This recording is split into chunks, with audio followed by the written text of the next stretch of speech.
শুধু মাছ ভাজা খেতে না ভালো লাগলে করবেন মশলা মাছ ভাজা।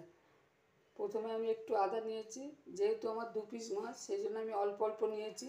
একটু আদা, 4 পিস ছোটো কোয়া রসুন আর হাফ পেঁয়াজ, এগুলো আমি আগে পেস্ট করে নেব।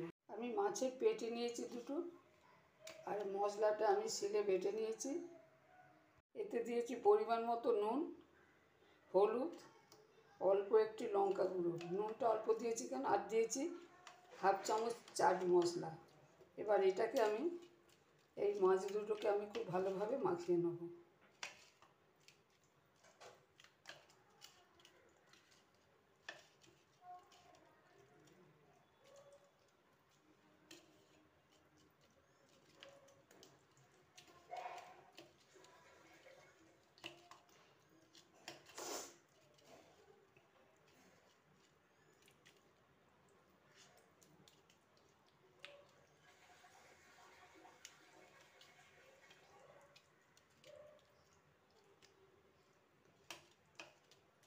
খুব ভালোভাবে মাখিয়ে আমি এবার এটাকে 2 ঘন্টা রেখে দেবো।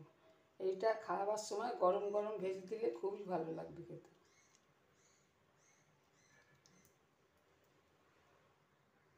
এবার মশলা মাখা মাছটা আমার 3 ঘন্টা হয়ে গেছে। এই মাছ ভাজাটা একমাত্র ভাত খাবার সময় ভাজতে হবে, গরম গরম না খেলে এটা ভালো লাগে না।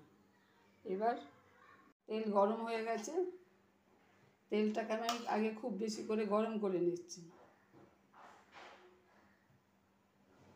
ধোঁয়া উঠছে, এবার আঁচটাকে কমিয়ে দিলাম।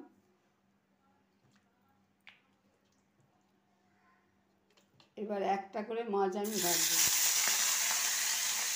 একটা মাছ দিয়ে দিয়েছি, খুব আঁচটা কম করে দিয়েছি। তো পিঠটা ভাজা হয়ে গেলে তারপরে উল্টে দেবো মাছটা। পিঠ ভাজা হয়ে গেছে হালকা, আবার একটা পিঠ উল্টে দিয়েছি। মাছটা ভাজা হয়ে গেছে, যেহেতু এতে মশলা মাখা সেই জন্য একটু কালো কালো লাগবে। মাছটাকে চেপে চেপে ভেজে নিয়েছি। এবার ভাজবো দ্বিতীয় মাছটা, এরকমভাবে আবার দ্বিতীয় মাছটাও ভেজে নেব। দ্বিতীয় মাছটা ভাজা হয়ে গেছে। মশলা মাখানো ফিশ ফ্রাই আমার রেডি। যদি এই রেসিপি ভালো লাগে শেয়ার করবেন, সাবস্ক্রাইব করবেন।